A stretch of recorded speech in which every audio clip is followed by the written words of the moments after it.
Bendito Señor, te damos muchas gracias por esta tarde, porque estamos reunidos para escuchar tu palabra. Te queremos pedir muy especialmente por la salud de Pablo, porque pues tú guardes todo, guíes a los médicos. No va a ser nada grave, Señor. La clavícula, pues sí, es incomodidad un tiempo, pero pues que todo quede muy bien sanado. Por favor, te lo pedimos, lo ponemos en tus manos. Y te damos gracias porque pues nada más parece ser que fue eso y pues no sabemos ninguna otra circunstancia. Si alguien más venía con él, pues también te pedimos por esa persona. Y te pedimos que tú guíes esta enseñanza y que pues quienes vayamos a entrar ahorita a este Zoom lo podamos hacer sin ningún problema. Gracias Dios por tu amor, en el nombre de Jesús. Amén. Amén. Entonces, como habíamos visto, Ujú. estamos en esta parte de qué hacer para ser un creyente victorioso. Estábamos viendo, o qué se necesita hacer para ser un creyente victorioso. Estábamos viendo precisamente la parte del escudo de la fe. O sea, el escudo de la fe, recuerden ustedes cómo vimos que era forrado de piel, con un asa, por si, para poder apagar los dardos y que no se calentara el escudo, era con cuero, tenía embarrado aceite. Ahí nos quedamos. Aquí nada más me gustaría hacer una observación y me gustó mucho este precepto de qué es la fe. ¿Qué se podrían imaginar cualquiera de ustedes de qué es la fe? Entonces el concepto es, la fe es el paso entre la promesa y la certeza. Fíjense qué interesante, porque todos conocemos las promesas de la palabra de Dios, ¿verdad? O muchas de ellas. Y cuando estamos en alguna prueba, nosotros conocemos las promesas, pero ¿dónde está el poder decir puedo apropiar esta promesa o la puedo hacer? Entonces, la cuestión de la certeza se da por conocer la promesa y hacer una especie de estructura en nuestra mente en la cual nos digamos Dios no miente, todo lo que promete lo cumple, cada promesa es para sus hijos, etcétera. Y cuando hay un razonamiento un poco más extendido de esto, viene la certeza. Cuando ya disipamos cualquier duda, porque todos naturalmente tenemos dudas. Cuando viene la prueba, cuando aún tenemos la promesa dentro de nuestro corazón, como hay, y si Dios esta vez no me ayudará, o si me ayudará, siempre hay ese tipo de circunstancias en la mente de nosotros los creyentes. Pero, como en todas las cosas, tenemos que trabajar mucho para llegar a la certeza. Y la certeza es ir quitando cualquier eslabón u objeción que nos impida creer. Puede empezar desde la mala conciencia por haber tenido algún pecado no confesado, por algún resentimiento.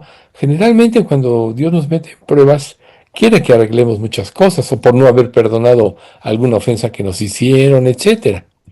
Entonces, concluir con esta parte del estudio de la fe es algo muy importante porque vamos a pasar a ver los dardos de fuego del maligno que están dentro del mismo pasaje. De hecho, me gustaría leer un poco el pasaje para tener una idea en nuestra mente del contexto general y va desde Efesios capítulo 6, versículo 10 hasta el 17. Bueno, hasta el 18 podríamos decir, pero dice el 10. Por lo demás, hermanos míos, fortaleceos en el Señor y en el poder de su fuerza. Vestidos de toda la armadura de Dios para que podáis estar firmes contra las acechanzas del diablo. Porque no tenemos lucha contra sangre y carne, sino contra principados, contra potestades, eh, contra huestes espirituales de maldad en las regiones celestes. Por tanto, tomad toda la armadura de Dios para que podáis resistir en el día malo, y habiendo acabado todo, estar firmes. Estad pues firmes, ceñidos vuestros lomos con la verdad, y vestidos con la coraza de justicia, y calzados los pies con el apresto del Evangelio de la paz. Sobre todo, tomad el escudo de la fe, con que podáis apagar todos los dardos de fuego del maligno. Y tomad el yelmo de la salvación y la espada del Espíritu, que es la palabra de Dios, orando en todo tiempo con toda oración y súplica en el Espíritu, y velando en ello con toda perseverancia y súplica por todos los santos. Aquí nosotros estamos viendo ya lo que es la estructura de la armadura divina, y también en la última sección que habla de la oración tendremos que profundizar un poquito más, aunque ya hemos tocado algunos puntos de ella, pero tenemos que profundizar un poquito más, sobre todo para tener en nuestra mente los conceptos claros. En este caso, en este segmento que vamos a ver hoy, que son los dardos de fuego del maligno, vamos a ver que esto es una advertencia y vamos a tener una visión general de toda la armadura para poder entender en qué consisten estos dardos de fuego. Porque si nosotros no tenemos claridad en cómo ataca el diablo, podemos ser vulnerados por ignorancia o por tener conceptos diferentes. Por eso escogí yo esta sección, y es una sección, por cierto, muy amplia. No creo que la acabemos de ver hoy. Sin embargo, todos los conceptos que nosotros vamos a ver son muy, pero muy interesantes, y sobre todo nos van a dar una visión muy clara de cómo trabaja Satanás. Entonces, vamos a empezar por las tentaciones. ¿Qué son las tentaciones? Se asemejan a flechas incendiarias que lancen el enemigo, sea el diablo y sus ángeles, y que se apagan al entrar en contacto con el escudo grueso que está impregnado de aceite, o sea, con el escudo de la fe. Ahorita ya vemos que es la diferencia, el paso es entre la promesa y la certeza, ¿verdad? Ahora, estos dardos de fuego pueden ser también ataques directos de Satanás, como que temores, incertidumbre, dudas del amor de Dios, dudas de que Él tiene el control de todas las cosas, dudas de la veracidad de su palabra, vanidades ilusorias y cualquier otra cosa que nos distraiga de tener una relación íntima y personal con Dios. Fíjense, Satanás es experto en atacar a los seres humanos. Recuerden que empezó con Adán y Eva. Vamos a ver un poquito más adelante a tocar esta parte, pero tiene una experiencia sumada de alrededor de 6.000 años, ven ustedes. Y él, una de las características que tiene es que usa las mismas estrategias, aunque de acuerdo a las épocas y a los sistemas de pensamiento, cambia. Cambia las circunstancias, pero al final de cuentas su ataque siempre es el mismo. Ahora, si nosotros, por ejemplo, en este pasaje de Efesios 6 del 10 al 18, lo leemos demasiado rápido en forma superficial, entonces vamos a perder el peso de la advertencia. Una de las cosas que también Satanás quiere es que tomemos a la ligera las cosas, que seamos superficiales. ¿Para qué? Para poder atacarnos con mucha, digamos, fuerza, ¿verdad? Entonces, Pablo, lo que está haciendo aquí, recuerden que Pablo escribió esta carta estando en la cárcel. Y una de las características que le di, bueno, una de las, digamos, libertades que le dieron es que podía recibir visitas, etcétera, pero siempre estaba con un soldado romano que lo cuidara. Y estar con ese soldado romano implicaba que estaban inclusive los dos unidos por una especie de brazalete para que él no pudiera escapar si se descuidara o no. Pero los cambios de guardia y todo eso le permitió a Pablo analizar cómo era la estructura de la vestimenta del soldado, y eso lo pudo aplicar espiritualmente. Entonces, Pablo no está levantando tanto el ánimo de una iglesia cansada con frases bonitas, o sea, como hacen los falsos maestros, sino que está abriendo o pretende abrir los ojos de los creyentes a una realidad que no se ve con ojos naturales. Ahí vemos, no tenemos lucha contra carne y sangre, sino contra principados, contra potestades, contra los gobernadores de este siglo. Pero que esta realidad gobierna muchas de las batallas que sí tenemos nosotros todos los días. O sea, el enemigo es un enemigo principalmente espiritual, aparte de este mundo diseñado por el diablo. Acuérdense, el mundo entero está bajo el maligno, aparte de nuestra naturaleza, o mejor dicho, de nuestra carne o de nuestra mente, que todavía tiene que ser dominada por la mente de Cristo. Esos son nuestros tres enemigos básicos.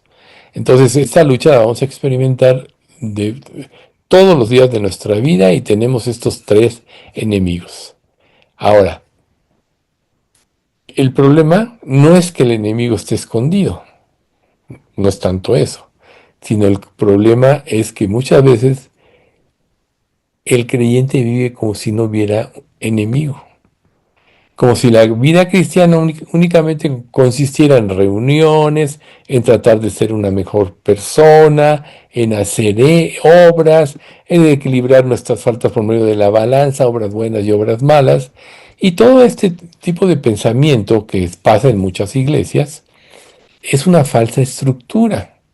Por eso es que nosotros tenemos que ver que lo más importante es lo que dice el versículo 10, que debemos fortalecernos en el poder de la fuerza de Dios. Entonces, cuando Pablo dice, fortaleceos en el Señor y en el poder de su fuerza, no está hablando a gente incrédula, sino está dirigida a creyentes.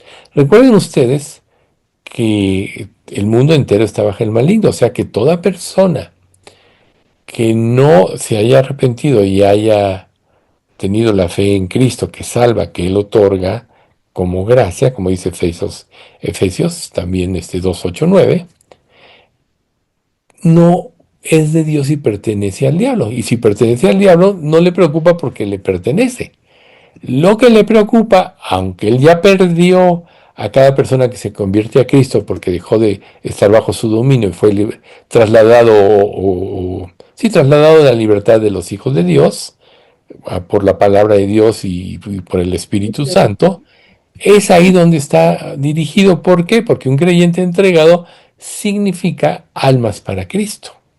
Recuerden que el objetivo de la iglesia, una vez que ya pertenecemos a ella, es ir por todo el mundo y predicar el Evangelio. Y cada integrante de esta iglesia, que es universal, distribuida por iglesias regionales en todo el mundo, tiene esta consigna.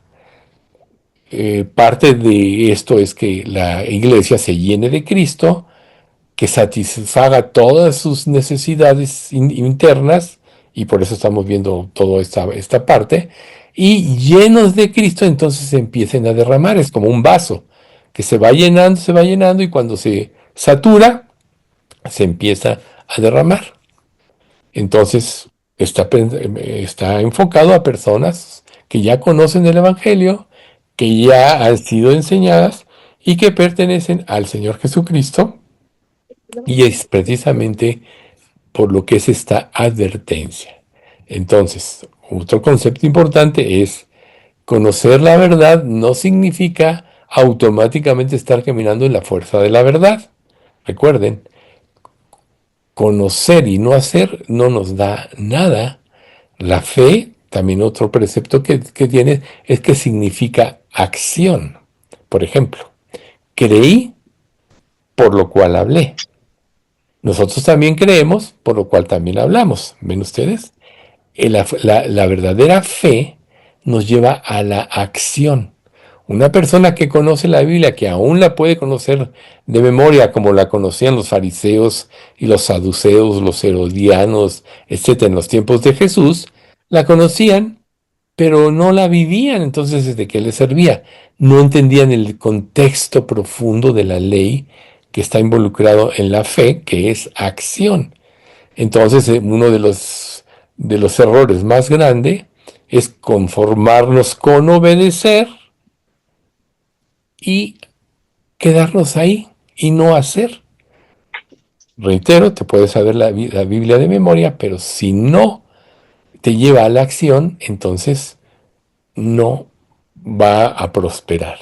Vas a ser como un hombre de doble ánimo, como dice Santiago. Entonces, Pablo no comienza diciendo, ataquen, no comienza diciendo, confíen en su experiencia, no dice, usen su inteligencia espiritual, sino comienza diciendo, fortaleceos en el Señor y en el poder de su fuerza. Y aquí es donde empieza precisamente, podríamos decir, una capa profunda de este pasaje.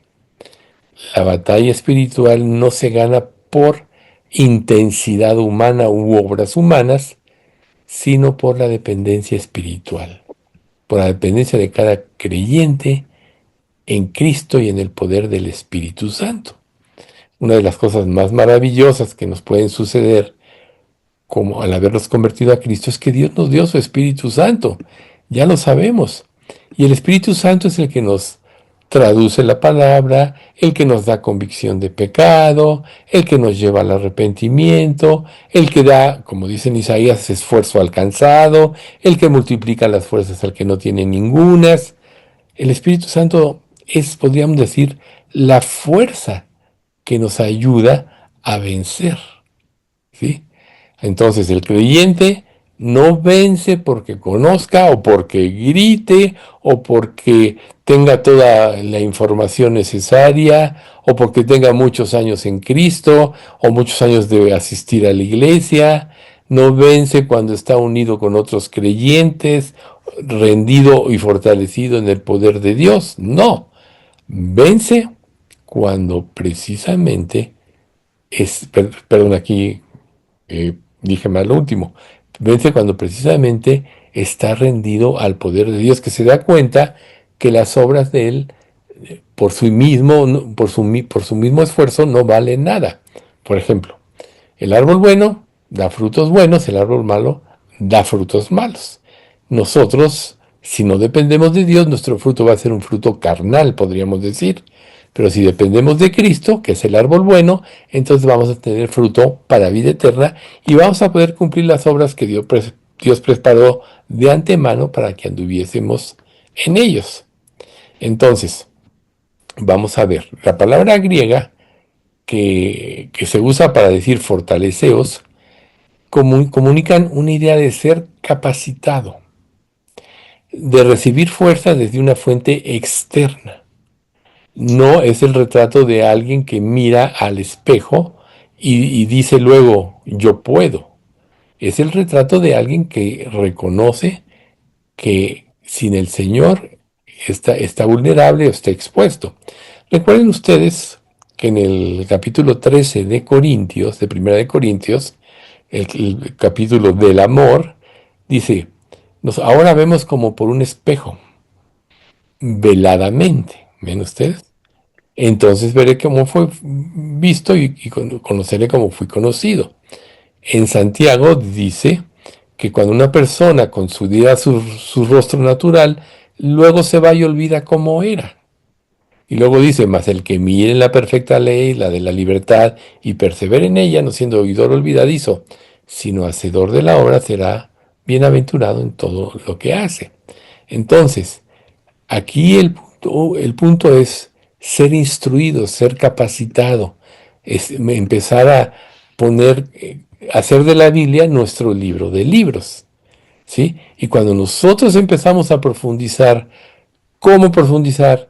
Pues ver cuál es el sentido correcto de las palabras, ver la Biblia en su contexto histórico, tener una noción general de cómo Dios se manifiesta en su palabra, y esta diferencia cambia toda la lectura de la Escritura, porque impide que seamos autosuficientes en forma religiosa y la palabra misma, profundizando, destruye la autosuficiencia. Recuerden, el conocimiento envanece, pero el amor edifica.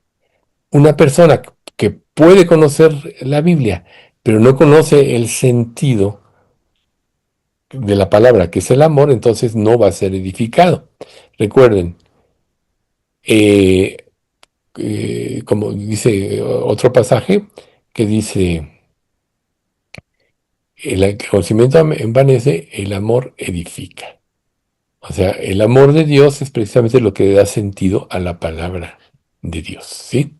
Entonces, uno de los primeros errores espirituales es pensar que nosotros podemos resistir los ataques del diablo con recursos naturales, una oposición espiritual de un enemigo que no vemos, que no sabe cómo está organizado, que no sabemos cómo trabaja.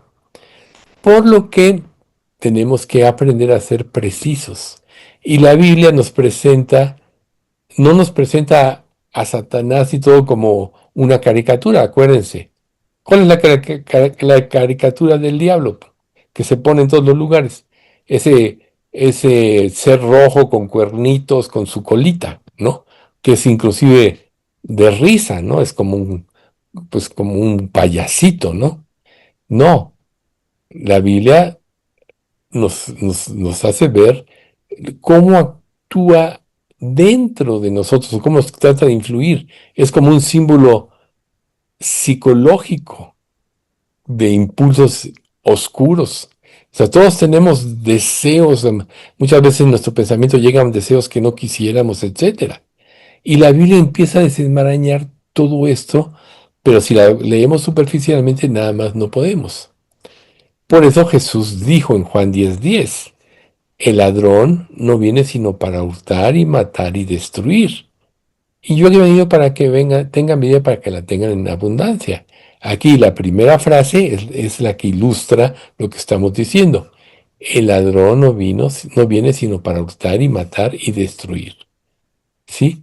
Esta frase no es como una decoración devocional, sino es una descripción de intención. O sea, lo que es el diablo, ¿ven ustedes? Entonces, el enemigo no viene a negociar con el alma, ya nos perdió. No viene a mejorarla haciéndonos pensar cosas que no son. Viene a dialogar internamente para encontrar un punto medio y cambiar la dirección hacia la destrucción. Espero que este concepto sea claro. Trata de confundir nuestro sistema de pensamiento. Trata de que veamos cosas o desacreditemos a Dios, como lo hizo con Adán y Eva. Ahorita vamos a ver ese ejemplo. Y nos lleva al error. Recuerden ustedes que el mayor engaño, y si mucha gente dijera, no, es que el diablo como es y se manifestaran como es, lo rechazarían, pero ¿cómo se presenta él? Como un ángel de luz, como lo dice la escritura también, ¿no? Sus ministros se disfrazan como ministros de justicia. Entonces ellos lo que hacen es usar parcialmente la verdad, nos dan una invitación a una verdad desviada que puede parecer atractiva, y entonces sutilmente su estrategia nos lleva al error, nos lleva a separar lo humano de la confianza obediente en Dios. ¿Por qué creen ustedes que Dios, por ejemplo, en todos lados dice que debemos obedecer? Que la obediencia es lo que trae la bendición, porque la obediencia da curso a la transformación interna. Si no, Hebreos 4:2 no diría, y penetra hasta lo más profundo del alma y del espíritu, de las coyunturas y de los tuétanos, y discierne las intenciones y los pensamientos del corazón, la palabra de Dios, ¿verdad? Entonces, penetra. Pero cuando nosotros somos superficiales o cuando quitamos la visión correcta de las cosas, somos susceptibles del error. Así es como va a engañar el anticristo. Va a ser tan sutil su mentira que dice, engañará, si fuere posible, aún a los escogidos. Por eso es que nosotros tenemos que aprender a tener cuidado de no cometer este tipo de errores. Reconocer al enemigo o no significa dar el lugar al lugar que no le pertenece. Ignorarlo, le das oportunidad de que te ataque en forma encubierta. Conocerlo erróneamente te puedes creer sus mentiras. Entonces, por eso es tan importante que la palabra misma nos dé el discernimiento adecuado. Entonces, Satanás es un ser real, pero no es soberano. Eso es algo muy importante. El único que conoce nuestra mente, nuestra conciencia, lo más profundo es Dios. Satanás y su ejército usan la observación. Pueden influirnos con voces equivocadas, eso sí lo podemos tener. Pueden usar esa parte, nuestra carne, para influirnos a que nos salgamos de la voluntad de Dios. Pero si nosotros sabemos que no es soberano, que solo Dios conoce lo que hay en lo profundo de nuestro corazón, entonces le vamos a quitar el poder. Si le damos poder, va a actuar para la destrucción. Pero Dios siempre le pone límites, con un propósito de amor. Vemos el ejemplo de Job. O sea, Job mismo da testimonio de que era un creyente único y induce a Satanás a que lo pruebe, porque Dios quería llevar a Job a una vida más alta. Pero Satanás no puede hacer nada, como vemos en la historia de este libro, sin el permiso de Dios. Pero Dios no nos dice que no existe, que no tenga insidias o que no tergiverse la verdad, ¿verdad? Entonces, es muy importante entender esta distinción, porque la escritura no nos quiere llevar al pánico, ¿no? Sino a la sobriedad. Y conocer la palabra, conocer las promesas y vivirlas nos lleva a la sobriedad. Esta advertencia no nos llama a vivir obsesionados con las tinieblas, sino a caminar despiertos en la luz del Señor, a través de la iluminación del Espíritu por medio de el Espíritu Santo. Por eso Pedro describe esto en 1 de Pedro 5:8. Sed sobrios y velad, porque vuestro adversario el diablo, como león rugiente, anda alrededor buscando a quien devorar. Ahí está. Sobrios. No, porque no permitas que nada te embriague. Por ejemplo, cuando en Efesios dice, no os embriaguéis con vino, en lo cual hay disolución, antes bien sed llenos del Espíritu. Él está insinuándonos que no debemos de permitir, no habla necesariamente del alcohol, aunque es la bebida generalmente aceptada, ¿verdad? Sino que no permitamos en nuestra vida nada que nos saque de la verdad, ninguna mentira que nos embriague y nos lleve a separarnos de la verdad, sino nos exhorta a vivir llenos del Espíritu Santo. Esto es, que Él gobierne nuestra mente, nuestros pensamientos, con la estructura de la palabra de Dios. Por eso es que este pasaje que vemos ahorita en Pedro nos da una imagen fuerte. No dice Pedro que el enemigo está dormido. No dice que aparece solo en momentos extremos. Dice que anda alrededor, buscando. O sea, habla de movimiento, de intención, como les decía yo hace un momento, de observación. Recuerden, nosotros no sabemos cuántos miles de ángeles caídos, que son los demonios, haya, pero Efesios 6:12 nos dice, huestes espirituales de maldad en las regiones celestes, ¿ves? O sea, ¿qué te imaginas huestes? Innumerables, podríamos decir. Recuerden ustedes algo muy importante y es un ejemplo de la vida natural de aquí, hablando del león. El león no ataca al azar. Observa su presa, observa su debilidad, observa su aislamiento, observa el descuido, busca un momento en que la presa deja de velar, porque si no corre y la presa se le puede escapar. Y si esto es verdad en el mundo natural, ¿cuánto más no lo es en un conflicto espiritual? Por eso es que nosotros tenemos que estar atentos, como dice Pedro, volviendo al punto, ¿no? Sed sobrios y velar. Velar no significa no dejar que nada nos distraiga de la realidad de lo que nosotros estamos enfrentando en esta lucha. ¿Ven? Entonces, Aquí podemos hacernos una pregunta que no se puede, digamos, esquivar. ¿Estamos viviendo como personas vigilantes o como personas distraídas? ¿Qué podrías decir de ti mismo? Porque una cosa es creer doctrinalmente que existe una batalla espiritual y otra muy distinta es vivir cada día bajo las decisiones, heridas, deseos y relaciones que pueden convertirse en puntos de ataque del enemigo. ¿Ves? O sea, nosotros, Jesús dijo, en el mundo tendréis aflicción, porque como decíamos al principio, el mundo está corrompido por el pecado y genera problemas por todos lados.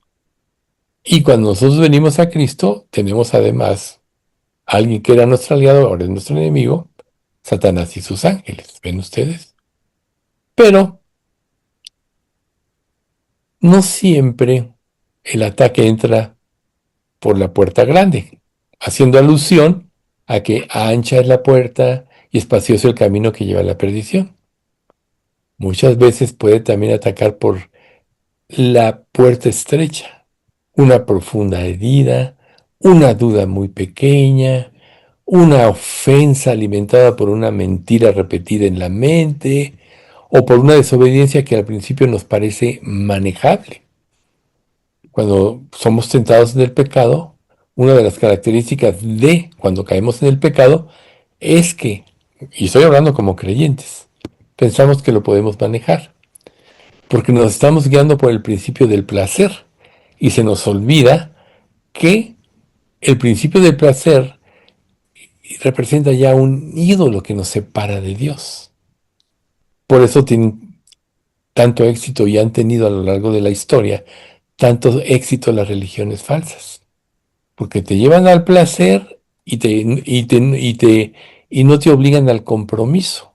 Sin embargo, vivir para Dios te implica negarte a ti mismo, o sea, no al principio del placer, y te obliga al compromiso, te lleva al compromiso, ¿no? ¿Ven ustedes la diferencia? ¿Por qué es tan fácil caer en la idolatría?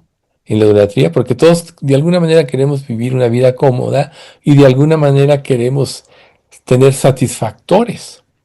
Pero hay satisfactores que no están de acuerdo a la palabra de Dios, que nos hacen daño, y es precisamente esos satisfactores los que son los ídolos. Y el diablo lo sabe, por eso empieza a propiciar esto.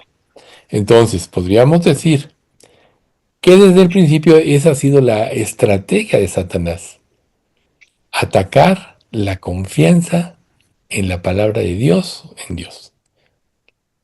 En el Edén, ahí vamos al ejemplo. La serpiente no comenzó con una negación abierta, sino con una pregunta. ¿Con que Dios os ha dicho? O sea, si él hubiera dicho, Dios no existe, Dios esto, igual luego levanta la barrera Eva, ¿no? En este caso que fue la que fue tentada primero. Y tenemos que saber que esa pregunta sigue respirando en muchas tentaciones modernas de verdad. O sea, siempre es, ¿cumplirá Dios esta promesa? Por ejemplo, mas buscad primero el reino de Dios y su justicia, y todas estas cosas os vendrán por añadidura. Y tú crees la promesa y empiezas a buscar a Dios y todo eso, y llegan épocas difíciles. Y te puedes preguntar, cuando estás experimentando este tipo de pruebas, entonces Dios dijo una mentira porque estoy teniendo épocas difíciles, ¿sí? Dios no te dice lo que está haciendo, ni te explica lo que está, eh, eh, la labor que está haciendo cuando permite una prueba en tu vida. Siempre es equiparnos, fortalecer nuestro carácter y así hacernos más semejantes a Cristo. Pero muchas veces este proceso es doloroso, que es lo que todos quisiéramos evitar. Entonces muchas veces en nuestra mente desechamos a Dios precisamente para ir por el principio de el placer, de la autosatisfacción. Recuerden que hemos comentado varias veces que uno de los principales principios del pecado es el sentido de autosatisfacción, de autocomplacencia. Jesús dijo, el que quiera venir en pos de mí, tome su cruz cada día. Si alguno viene a mí y no aborrece a su padre y madre, esposa, hijos, hermanos y hermanas, y aún también su propia vida, no puede ser mi discípulo. Ya sabemos que este aborrecimiento no es el odio que la gente piensa, sino que en comparación al amor de Dios y a los principios que Él da, nada nos puede impedir, no nos debe impedir buscar a Dios. Porque puede un padre, por ejemplo, manipular a un hijo. Yo te amo, pero no te salgas de esta religión, de esta falsa religión, no va a decirlo así, sino la que me enseñaron mis abuelos, los padres. Eso le pasa a los judíos cuando Dios empieza a revelarse a su vida. Hemos guardado la religión de generación en generación. Son muchos de sus razonamientos, ¿no? Cuando Dios dice eso de verdad, ese mandamiento sigue siendo necesario de verdad. O sea, Dios le dijo, no tomáis de todo árbol, perdón, del árbol del fruto de la ciencia del bien y del mal. Entonces podríamos preguntarnos, ¿obedecer vale la pena de verdad? Es como el diablo empieza a atacar. Dios dijo eso en verdad. ¿Este mandamiento sigue vigente o es necesario? ¿Por qué? Porque te quiere hacer que rompas el esquema. Nunca se nos olvide. El pecado trae muerte, trae separación. Como creyentes, apaga el espíritu, nos hace irnos por caminos cerrados. Entonces tenemos que saber que la estrategia de Satanás no empieza destruyendo la conducta, empieza debilitando la confianza. Cuando la próxima vez que experimentes dudas y empieces a tratar a pensar, a desconfiar de Dios y sus promesas, sabe bien que estás bajo un ataque. Porque cuando la confianza en la palabra de Dios se agrieta, la obediencia empieza a parecer negociable.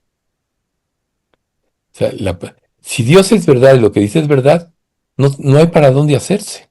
Es como una línea recta, para explicarlo de una manera más concisa, ¿no?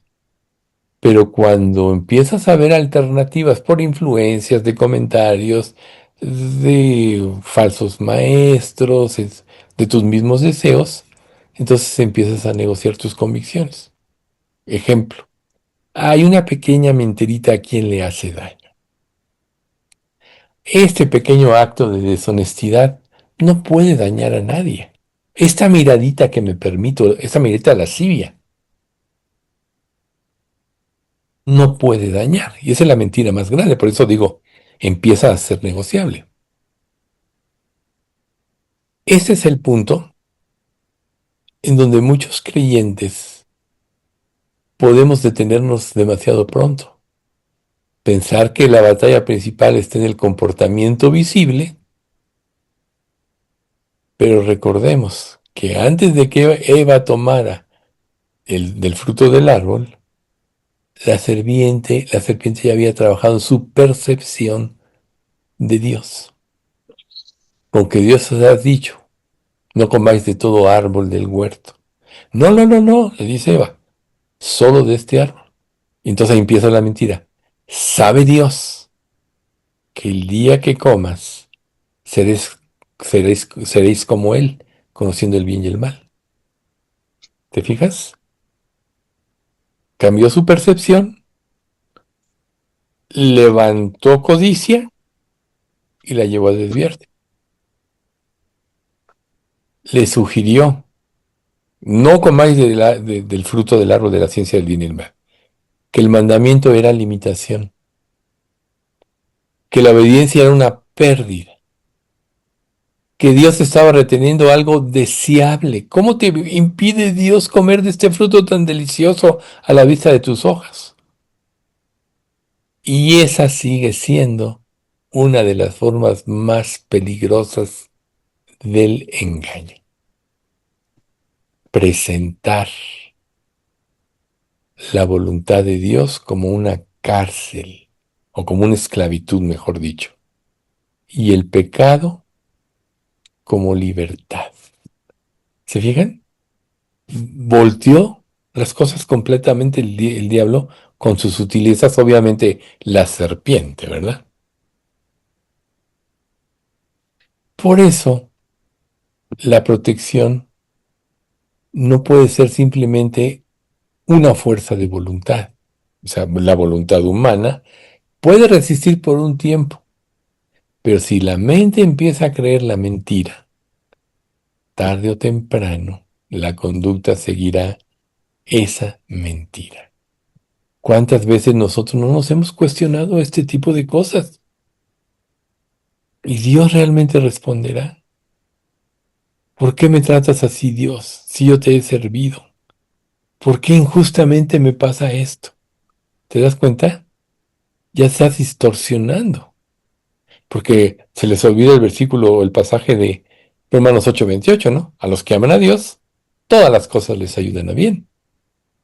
Pero tú cuando empiezas a decir ¿por qué? Es porque de alguna manera ya estás alimentando la duda y la duda te lleva a la mentira o a afectar tu conducta. ¿Cuándo empieza la verdadera protección? Cuando el creyente permanece anclado en lo que Dios ha dicho. Si Dios dijo que me va a sacar adelante, no voy a dudar. No, no es lo que una persona siente, no es lo que la cultura celebra. Recuerden, el mundo entero está bajo el maligno y hoy en estos últimos tiempos el mundo está en contra de Dios. No es el deseo que justifica. Dios, hago esto porque me siento muy cansado, me permito esto porque ya necesito relajarme, cosas de este tipo. En lo que Dios ha revelado, Pablo lo dice con más claridad. Vestíos de toda la armadura de Dios para que podáis estar firmes contra las acechanzas del diablo. Efesios 6:11, como ya lo sabemos, lo leímos, ¿no? Entonces aquí notemos la palabra toda, no una parte, no una pieza favorita, no una espiritualidad parcial, toda la armadura. Es algo integral, ¿ven ustedes? Imagínense que te falte una pieza, estamos en el escudo de la fe, que entres a la batalla sin escudo, no, con mi pura espada me defiendo, y venga un dado de fuego. Recuerden ustedes que el fuego que usaban, eso no lo hemos mencionado, pero era fuego griego, que si te pegaba, aunque te echaras al agua, no se apagaba, te seguías quemando. Por eso era tan importante el escudo, con el aceite, con la parte cubierta de piel, para que no te vulnerara a ti. ¿Ven ustedes? Entonces, es algo integral, decíamos. Porque una vida parcialmente rendida deja espacios vulnerables. Y yo diría, eso es el doble ánimo. Un momentito, te llenas de emoción, dices, sí creo en Dios, pero como no hay consistencia en tu vida, cuando viene la primera prueba, el primer circunstancia de desánimo, ¿por qué me pasa esto? Dudas de Dios y de su veracidad. Por lo que nosotros podríamos decir que una doctrina correcta en la vida de un creyente es una vida secreta que no deja grietas. Y una doctrina incorrecta es una vida sin obediencia que deja grietas. ¿Ves tú? Entonces,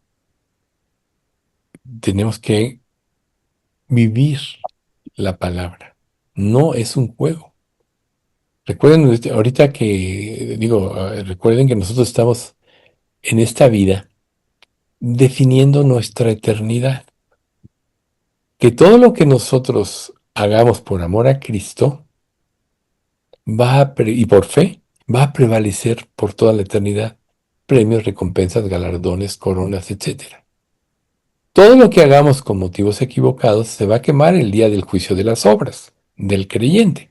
Por eso es que hay un juicio de obras, para que Dios depure lo falso y nos asigne a cada uno lo verdadero. ¿Y qué es lo verdadero? El que vivió la verdad. ¿Qué es lo falso? Edificar sobre un fundamento falso. ¿Ven ustedes? Entonces, por ejemplo, hablando de una iglesia, cuando oramos, una oración pública sin verdad privada deja puertas abiertas. Es lo que podríamos nosotros llamar, a quien hace esto es un creyente hipócrita, como Dios eh, criticaba y juzgaba a los fariseos, ¿no? Hay de vosotros, escribas y fariseos hipócritas, ¿no? Que se presentan delante de los hombres como limpios y por dentro están llenos de rapacidad y de maldad. Luego les dice sepulcros blanqueados, ¿no? Las apariencias religiosas a nadie engañan y solo nos perjudican a nosotros. Por eso Dios quiere que nuestras acciones o nuestra vida cristiana esté conformada por acciones profundas. Una apariencia religiosa sin independencia real no resistirá en el día malo, lo que yo les estaba diciendo ahorita de 1 Corintios 3, 13 al 15, ¿no? La obra de cada uno será manifiesta, pues el día la declarará, pues por el fuego será probada. ¿Cuál es el fuego? La palabra de Dios. ¿Ven ustedes? Luego, también notemos otra palabra, acechanzas.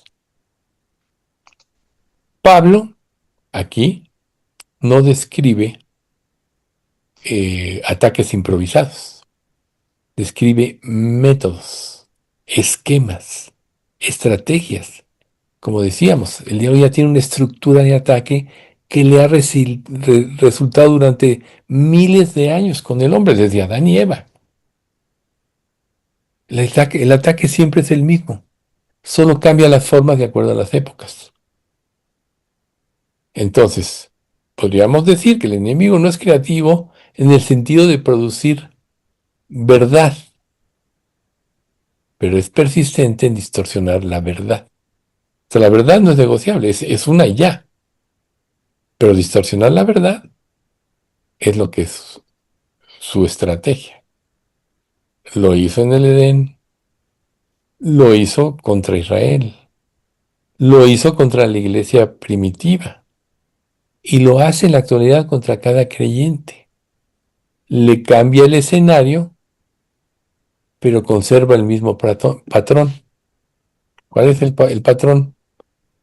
Duda, engaño, desobediencia, acusación, destrucción. Es lo que el diablo quiere llevar a cada creyente para anular su testimonio. Obviamente la duda, que es el primero, es el más grave, porque ahí nos lleva a una consecuencia de todo lo demás. La duda te lleva a la desobediencia. Por ejemplo, no tengo dinero y quiero esto. Y eso te lleva al engaño, a robar, a engañar, etcétera, ¿no? O sea, ese es el engaño. La desobediencia, Dios, tú dices que es por aquí, pero yo creo que es por acá. Estás poniéndote por sobre la verdad de Dios. Estás poniendo tu criterio. Cuando desobedecemos, que nos quede bien claro. Le estamos diciendo a Dios, yo soy más inteligente que tú. Como yo veo es lo correcto y tú estás equivocado. Ahí está la acusación, ¿ven ustedes? Dios, es que con esto que me manda solo me hace sufrir. Ya no veo la hora. Acuérdense del diálogo de Job con sus amigos. O sea, tuvo momentos muy difíciles, aunque siempre se mantuvo. Y el final es la destrucción. Recuerden que el diablo nunca va a poder arrebatar la salvación. Es para siempre. Pero sí puede destruir tu testimonio. Sí puede destruir tu armonía y tu vida familiar. Entonces, ¿qué podríamos como creyentes preguntarnos, o la pregunta, entonces, no es si la batalla existe, sino que la pregunta es si estamos de pie en el lugar correcto. ¿Cuál es el lugar correcto? El de la voluntad de Dios. Porque la Escritura no dice, usando el versículo 10 de Efesios 6, fortaleceos en ustedes mismos. No dice, fortaleceos en su pasado espiritual. No dice, o sea, vivir en victorias pasadas. No dice, fortaleceos en su denominación. Fortaleceos en su conocimiento. Fortaleceos en su disciplina. Fortaleceos en su reputación. No dice eso, sino dice, fortaleceos en el Señor. Por eso es que en este segmento estamos usando todas las partes de la armadura para poder apagar estos dardos de fuego. Esa es la frase donde se encuentra el verdadero refugio, fortaleceos en el Señor, donde es el centro de todas las acciones. Esa frase separa la vigilancia bíblica del temor religioso. ¿Y a qué me refiero? Cuando yo era chavo y iba a hacer mi primera comunión, pues me mandaron a la clase de catecismo y me hicieron memorizar algo que no se me ha olvidado. Tendría yo, ¿qué será? 8 años, 9. Confesaos por lo menos una vez dentro del año. Si no antes, espera peligro de muerte. Ahí está la más clara frase de lo que produce el temor religioso, ¿no? ¿Ven ustedes? Cuando Dios es el que produce la vida religiosa, recuerden que el verdadero creyente, el verdadero discípulo, es visitar a los huérfanos y a las viudas en sus tribulaciones y guardarse sin mancha del mundo. Lo que Dios quiere es que no miremos al enemigo para llenarnos de miedo, sino que atendamos con bueno, que atendamos la palabra de Dios con mucha eficiencia para que aprendamos en función de lo que Dios promete estar firmes. No, no lleva a un estudio de las tinieblas en forma morbosa o por fascinación, sino que nos hace discernir las tácticas para no ser ignorantes y nos lleva a fijar los ojos en Cristo, quien ya le venció. Por eso Colosenses 2:15 dice, y despojando a los principados y las potestades, los exhibió públicamente, triunfando sobre ellos en la cruz. ¿Ve? Despojó Cristo y nosotros en Cristo somos más que victoriosos porque tenemos la victoria de Cristo. Por eso Dios nos ve perfectos a través de Cristo. Entonces esto significa que la batalla es real contra Satanás y sus ángeles, contra las huestes espirituales de maldad y como decíamos, contra el mundo y nuestra naturaleza, no nuestra naturaleza, sino nuestra mente, o nuestra naturaleza pecaminosa, como también se llama, ¿no? La batalla es real, pero no es una batalla donde el diablo va a triunfar, porque nosotros ya somos más que vencedores por Cristo. El enemigo va a atacar, pero el que reina es Cristo, que está sentado a la diestra de Dios, como Santiago, perdón, no Santiago, sino cuando Esteban iba a ser apedreado, dice, he aquí veo los cielos abiertos y al Hijo del Hombre sentado a la diestra de Dios. Así tenemos que ver nosotros la vida y las luchas.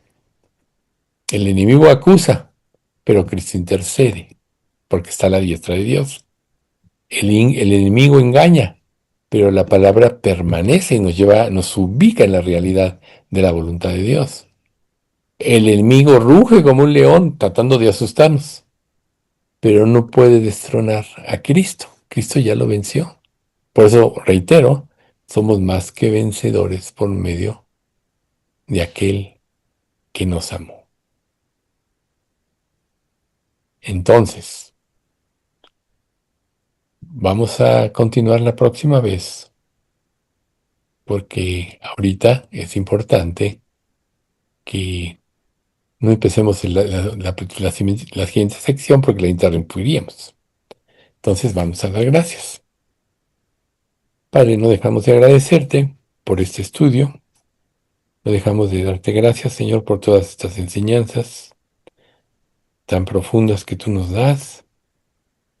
Te pedimos, Padre, que las tomemos con seriedad y como una advertencia real de lo que puede desestabilizarnos en nuestra vida cristiana, en esos dardos de fuego que el maligno trata de lanzarnos para estar siempre protegidos con tu escudo de la fe, Señor.